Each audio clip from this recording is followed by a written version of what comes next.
Jadi kita ini dihancurkan oleh manajemen kita sendiri.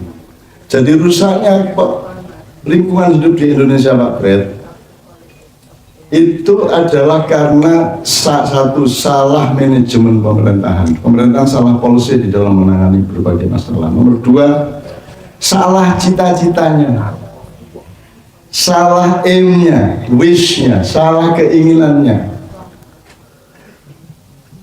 Sehingga sekarang semua manusia di Indonesia ya salah cita-cita. Nggak peduli, pokoknya saya badi. Betul nggak? Sekarang kalau pilpres, seandainya iblis dan semua setan mendukung salah satu capres, pasti diterima. Asal bisa membuat dia menang. Mau haram, mau halal, mau iblis, mau dajjal, mau setan, asal mendukung, akan diterima dukungan. Dan itulah sebabnya mereka salah satunya rencananya akan semua datang ke Hadipiro, dan mereka menunggu bahwa saya akan membuat pernyataan that I support this, saya pro ini atau pro itu, sebagaimana mereka datang ke sejumlah kelompok yang lain. Jadi Tuhan bilang saya akan bikin pemimpin yang menjaga bumi, ya. Itulah sebabnya lahir manusia. Kemudian si iblis, the devil, membantah kepada Allah, ya Tuhan, kenapa kamu bikin manusia yang kerjanya toh cuma dua, satu merusak bumi, nomor dua berbunuh-bunuhan di antara mereka. Jelas ya Mas ya?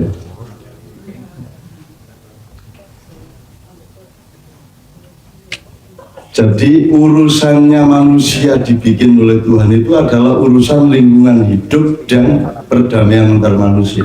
Tidak ada kasus lain.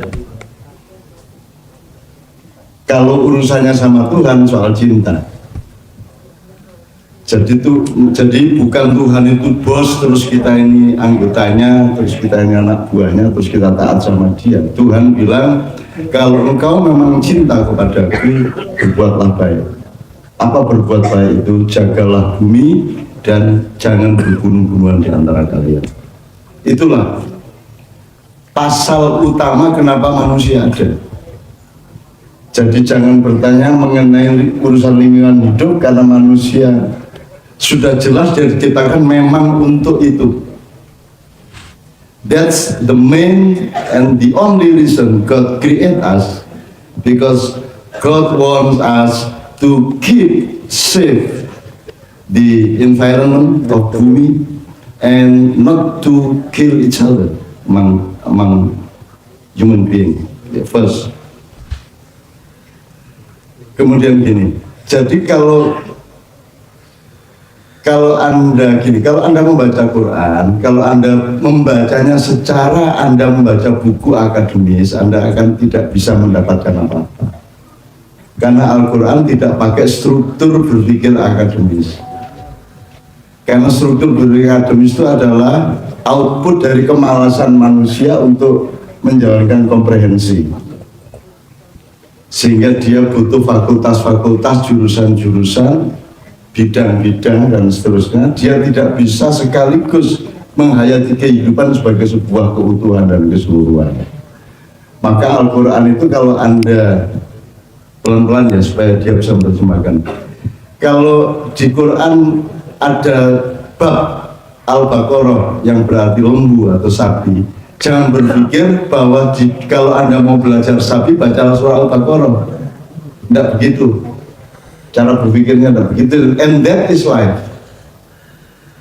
Hidup tidak seperti yang Anda pelajari di sekolah-sekolah, dan yang merusak sebenarnya adalah sekolah-sekolah modern.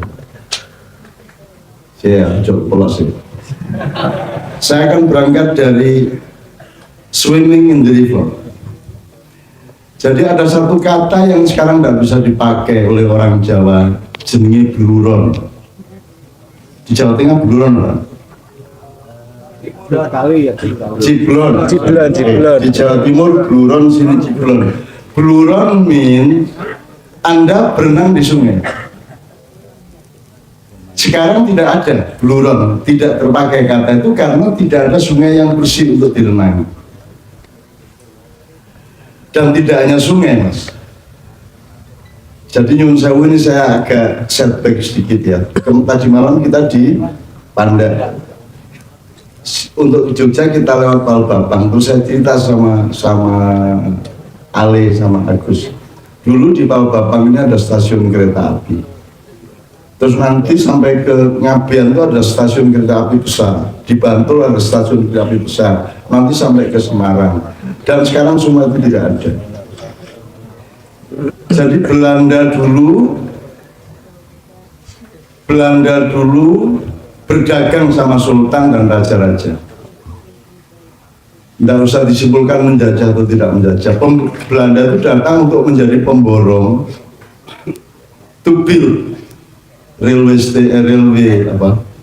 kereta api, membangun pabrik gula, membangun pertanian palawija maupun pertanian padi. Ya. Kalau di Jogja Anda tahu apa jenis itu? Apa jenisnya? Sekali Selokan Mataram. Selokan Mataram itu bikinan Belanda yang sangat luar biasa. Ya, itu kerjasama antara Sultan Jogja dengan VOC. Saya bukan pro VOC ya, tapi Belanda itu sangat memperhitungkan lingkungan hidup. Jadi sekarang teman-teman sekalian, rel kereta api itu tidak ada karena kita punya pemerintah dengan pejabat yang memilih dapat komisi dari mobil-mobil Jepang daripada melestarikan rel kereta api. Mas Brad mengatakan, you can start from yourself. Okay, that's good, but you cannot do that maximally. Karena Anda bikin perumahan di sini itu tidak peduli mau sawah, mau tanah produktif, atau tidak peduli. Yang penting Anda bayar, Anda dapat izin. Di Australia, kalau Anda membangun rumah, ada persyaratan lingkungan hidup untuk dapat IMB, ya. Ada persyaratan lingkungan hidup. Ini di wilayah sini Anda harus menanam pohon ini, tidak boleh pohon itu. Kalau pohon ini jaraknya harus sekian meter, tidak boleh tidak seperti itu. Jadi kalau di Australia dan negara-negara yang agak berpikir lebih rasional, setiap pembangunan rumah, pembangunan mal, pembangunan jalan, semua diperhitungkan berdasarkan hitungan makro dari lingkungan hidup di tempat itu. Di Indonesia tidak.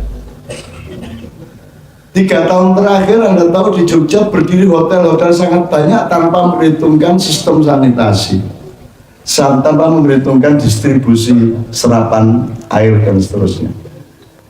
Kita sebenarnya merencanakan banjir sejak lama untuk pada suatu hari kita akan dapat bencana. Yang tadi saya katakan bahwa sunnah saja kita belum bisa. Ketika kota Palu dibangun, dia tidak berpikir makro. Ini daerah Palu ini tanahnya kayak apa, posisinya di bumi di sebelah mana, akan ada akibat apa saja. Seharusnya manusia berpikir sunnah. Sunnah itu artinya default, bahwa kalau tanah seperti ini bangunnya harus begini, kalau tanahnya begitu akan ada gempa, dan itu pasti terjadi, tidak karena adab, bukan karena adab, ya. Maka setiap manusia membangun sesuatu seharusnya ilmu arsitektur itu seharusnya memperhitungkan lingkungan hidup dan keselamatan manusia. Yang sekarang terjadi, ilmu arsitek adalah ketok apik. Biar caranya omah ketok apik artistik kan gitu. Tapi tidak ada tahan gempa, tidak ada kompatibilitas dengan lingkungan hidup, tidak ada perhitungan ekosistem. Jadi pemerintahan kita tidak pernah berpikir ekosistem, ya, termasuk di pertanian. Hancurnya petani-petani sampai hari ini karena perdagangan pupuk. Jadi kita ini dihancurkan oleh manajemen kita sendiri. Jadi rusaknya lingkungan hidup di Indonesia, Pak Fred, itu adalah karena satu salah manajemen pemerintahan. Pemerintahan salah polisi di dalam menangani berbagai masalah. Nomor dua, salah cita-citanya, salah aim-nya, wish-nya, salah keinginannya. Sehingga sekarang semua manusia di Indonesia ya salah cita-cita. Nggak peduli, pokoknya saya badi. Betul nggak? Sekarang kalau pilpres, seandainya iblis dan semua setan mendukung salah satu capres, pasti diterima. Asal bisa membuat dia menang.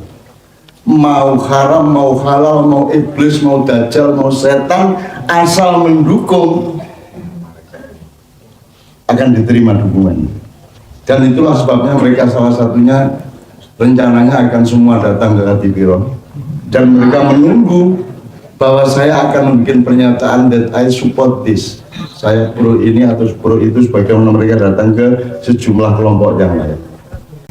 Dan alhamdulillah kemarin Pak Ma'ruf Amin tidak mendapatkan pernyataan dari saya.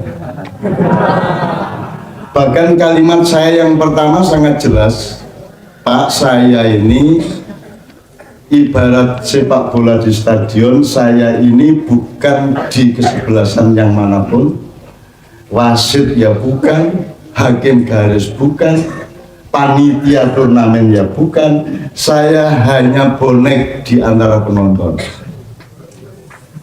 Jelas ya? Itu kalimat pertama saya kepada Pak Ma'ruf Amin. Dia tidak mungkin mendapatkan oke, keluarga Kadipiro mendukung cawapres nomor 1, tidak ada. Saya bilang, teori tadi saya omongkan, ini ada Tuhan, ada tanah air, ada rakyat, ada negara, ada pemerintah. Saya tidak ikut campur terhadap pemerintahan dan negara, kecuali saya dimintai tolong. Saya hanya hidup di rakyat, tanah air, dan Tuhan. Dan kita ikut menjaga wilayah negara itu agar supaya tetap damai. Dan Anda tahu berapa kali kita bisa membatalkan pertempuran, bisa membatalkan tawuran, bisa membatalkan potensi-potensi untuk bentrok. Kita bisa mempertahankan bagaimana Magelang tidak terbakar, bagaimana Muntilan bisa tidak terbakar, tidak bentrok massal dan seterusnya. Dan ada banyak kasus-kasus lagi, termasuk yang demo Borobudur yang lalu.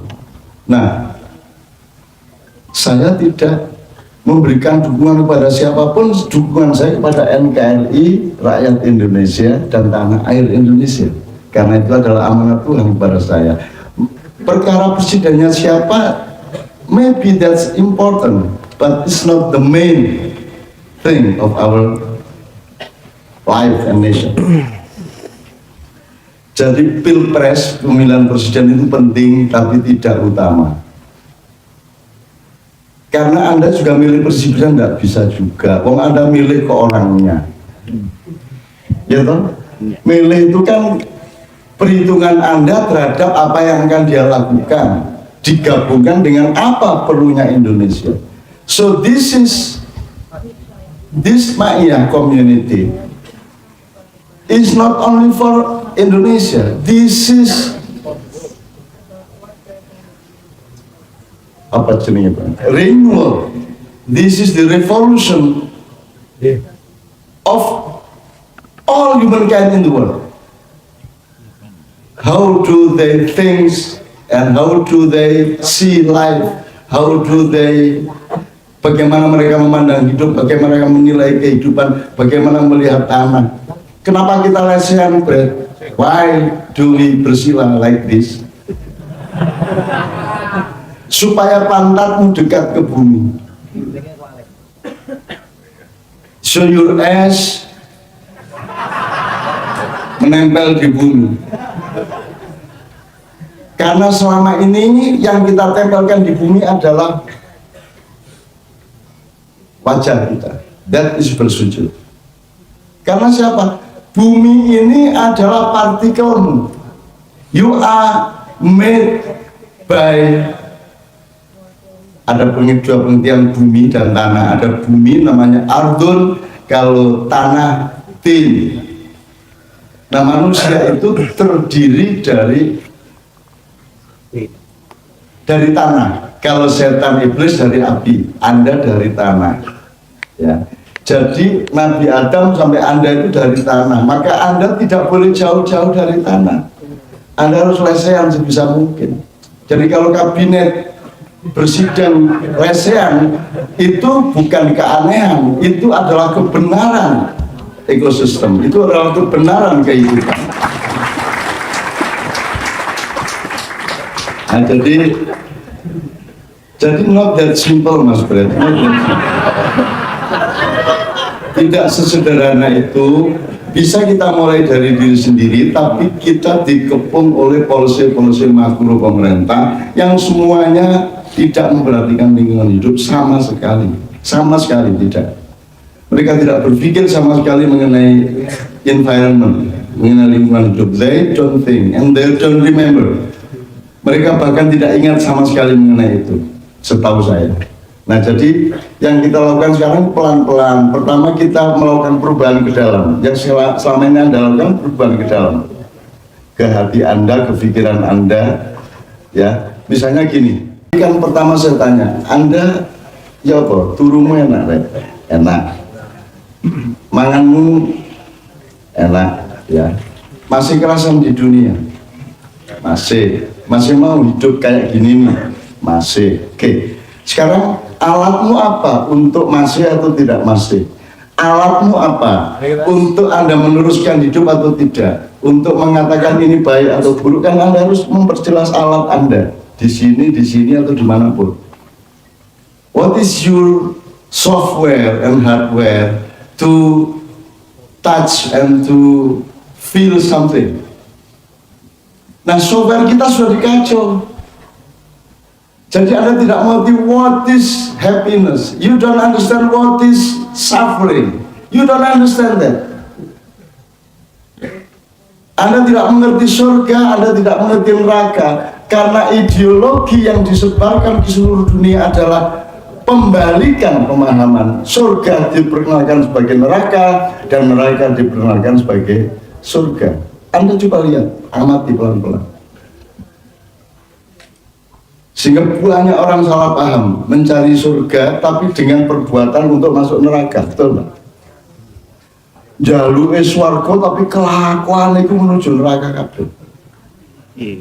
Karena mereka salah paham, karena they think that is heaven, no, that's hell.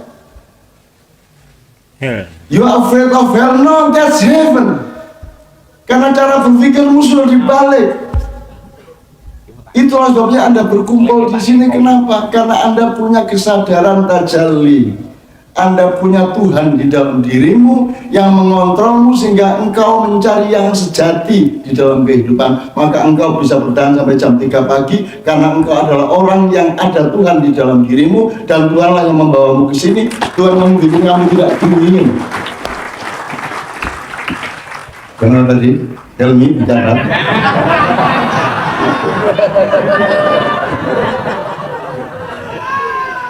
Seneng aku. Yang ninjur hatiku mah yo misal-misal. Tambah warna buah. Oke, jadi kita senang sekali dengan. Tapi that's good that you have to start from yourself, from your home, from your local environment. Ya, jadi sekarang Anda ini makanya saya bilang bertugas untuk perspektif ke depan. Kayak gini, misalnya begini, how can these Indonesian people think bigger and longer to the future? Bagaimana mungkin? Wong kita tidak pernah mendapatkan contoh. Mestinya berpikirnya kan negara, Mas. Kan negara is nation. Negara itu tidak ada akhirnya apa? Tidak ada akhirnya. Infinite. State, country, Indonesian is infinite, but the government is finite, terbatas. Kita berpikirnya secara pemerintah, karena yang memerintah kita adalah pemerintah. Seharusnya pemerintah berpikir sebagai negara, berpikir mengabdi kepada negara. Seharusnya kita punya grand design until 100 next. 100 years next, paling tidak 75 tahun, 50 tahun. Sekarang orang ngomong Golden Indonesia 2045 hanya untuk kampanye, tapi tidak pernah perbuatannya melakukan hal yang dia pamer-pamerkan. Semua pragmatis, semua bertindak sementara. Pokoknya apa yang menguntungkan di depan saya ambil. Nah, ini kalau diperpanjang sangat banyak sekali contoh-contohnya, tapi saya kira kita senang dengan cermin ini. Beliau menjadi you are our mirror. Kita bisa melihat wajah kita dengan dari omongan beliau tadi, sehingga teman-teman sekalian, setelah Anda melakukan pembenahan ke dalam your mind, your heart, your soul, soon we have to start how to Pak Jendit Loloba, means you have to renewing. You have to innovate, you have to invent, you have to apa bro? Reborn. Reborn, ya. You have to reborn outside, and you are the pioneer of Indonesian reborn. Anda harus menjadi pelopor dari lahirnya kembali Republik Indonesia, and consciously, Mas Fred. Kalau saya boleh ngomong agak teknis ya, memang saya itu membayangkan mereka ini nanti 10 tahun lagi. 10 tahun lagi ini kan Dimanya yang datang kan sekarang makin lama makin muda. Dulu paling pol 20 ke atas, sekarang 15 tahun ke atas sudah ikut datang Mak Ian di mana-mana ya. Sehingga anak umur 15 sampai 30, 40 paling pol itu yang kita siapkan bersama-sama. Kalau rakyatnya seperti engkau ya, dan makin banyak orang seperti Anda semua ini, insya Allah pemimpinnya mau tidak mau harus ngikut kepada Anda. Tapi nek rakyatnya kayak saiki iki apa? Ngene gumun ngono nganut, esok delik sore tempe, ya, nggak tahu ora piye, salah milih terus. Jadi saya ingat Sayyidina Ali bin Abi Thalib karamallahu wajhah. Begitu Ali menjadi khalifah, ribut. Sebelumnya tidak terlalu ribut, tapi terjadinya Karbala segala macam itu yang sekarang menjadi Syiah dan seterusnya itu di masa Ali. Kemudian ada seseorang bertanya kepada Ali, dulu di zaman Utsman, Umar, Abu Bakar tidak pernah ribut seperti di zaman Anda ini, kenapa? Terus Ali menjawab, karena di masa Abu Bakar, Umar, dan Utsman rakyatnya seperti saya, dan di masa saya rakyatnya seperti kamu. Jelas ya? Jelas ya Mas ya? Jadi kalau rakyatnya seperti sekarang Mas, gampang diombang ambing, menjadi umpluk di pantai ya, hanya menjadi asap tapi bukan angin yang segar, maka pemimpin kayak apapun tidak akan bisa memimpin Anda. Yang mereka lakukan hanya mencari keuntungan atas nama Anda. Maka Anda harus menjadi rakyat, dan kita belum pernah punya pemimpin yang pernah jadi rakyat. Yang besok ini juga tidak pernah jadi rakyat. Ada pemimpin besar yang utang loh, tidak pernah Mas. Bon di warung tidak pernah, kredit tidak pernah. Sing jenenge rakyat lah ngerti ambune angkringan, ngerti ambune pasar, ngerti ambune parit, ya iso medingkrang ning warung, itu rakyat ya toh. Ya, ora perlu brengosen, ora perlu gondrong, ora perlu rokokan karo nggodho cawe itu ya toh. Tapi maka teori saya, Anda jangan jadi pemimpin, mau Anda belum jadi rakyat aja belum bisa. Nah, Anda di sini menjadi rakyat. You learn to be a people. You learn to be apa? Rakyat people. People. Makanya di sini tidak ada pemimpin. Kita biasakan we don't have leader. We are all lead each other among us. Ya kan begitu. Dan ya, bagaimana begitu. Kiai Kanjeng ini musiknya tidak ada maestronya, tidak ada. Tidak ada aransirnya, tidak. Who's the arranger? Apa bahasa Inggrisnya? Arranger. Who's the arranger of Kiai Kanjeng? All. Everybody. Because we create everything together. And kita tabrakan, ada yang lupa, ada yang kedowo-dowo, macam-macam, tapi kita melakukan dialektika untuk bersama-sama. Besok kita pentaskan Sengkuni, ada sutradara resminya, tapi mekanismenya bersama-sama. Kita bikin teater bersama-sama. Kita akan pentaskan sekitar tanggal 11, 12, 13 dan seterusnya Januari Sengkuni 2019. Itu. Sengkuni itu orang Afghanistan. Ya benar, Anda lihat aja wajahnya. Wajahnya. Sengkuni itu betul-betul memang dulu kerajaan Gandhara itu di Afghanistan. Ya, ini sekitar untuk merespon beliau, dan we are happy having you here, and we are happy that you tell us everything that we need. Yeah. And thanks for being our mirror, menjadi kaca benggala, insya Allah ya, kaca benggala, menjadi apa mas, cermin. Di Indonesia ada kata-kata, ada peribahasa buruk muka, cermin di belakang. Bahasa Inggrisnya bad face, mirror, breaking mirror. Mirror breaking.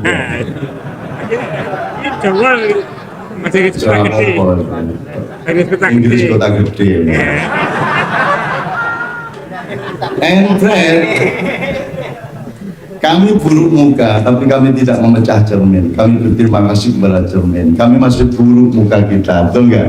Kita masih belum beres. Kita masih start to reborn, start untuk lahir kembali. Kita baru mulai memperbaiki di dalam dulu, tapi kita sudah punya program-program pelan-pelan untuk memperbaiki seluruhnya di luar diri kita. Tapi sekarang diberesin dulu dirimu, hatimu, pikiranmu, rumah tanggamu, supaya kamu siap untuk beramal soleh kepada negara dan bangsa. Kira-kira gitu ya.